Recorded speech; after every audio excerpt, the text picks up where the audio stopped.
समता परिषदेचा सातारा जिल्हाध्यक्ष म्हणून ॲडव्होकेट महेश गोरे।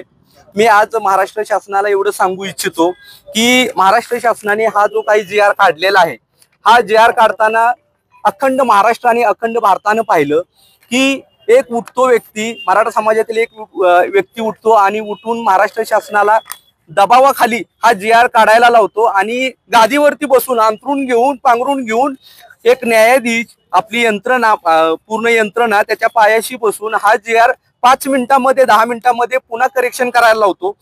ग्रामसभेचा जी आर म्हणजे सगळ्यात महत्वाची गोष्ट, हा ग्रामसभेचा कुठला ठराव नाहीये।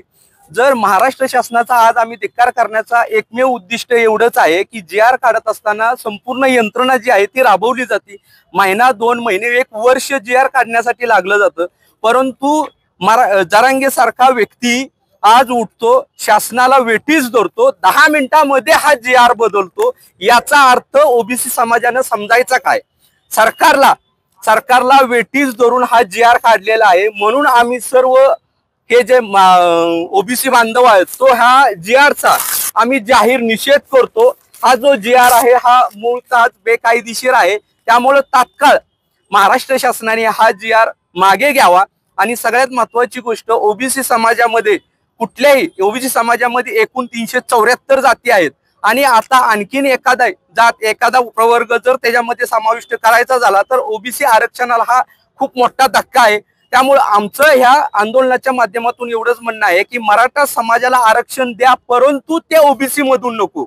ओबीसी मधून जर आरक्षण दिलं तर हा महाराष्ट्र पेटून उठू। आजपर्यंत ओबीसी समाज हा शांत होता, की हा शांत याचा अर्थ असा नव्हे की ओबीसी समाज सुद्धा आक्रमक होऊ शकतो।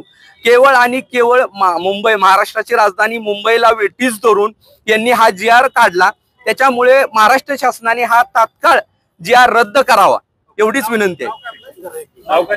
महेश गोरे, समता।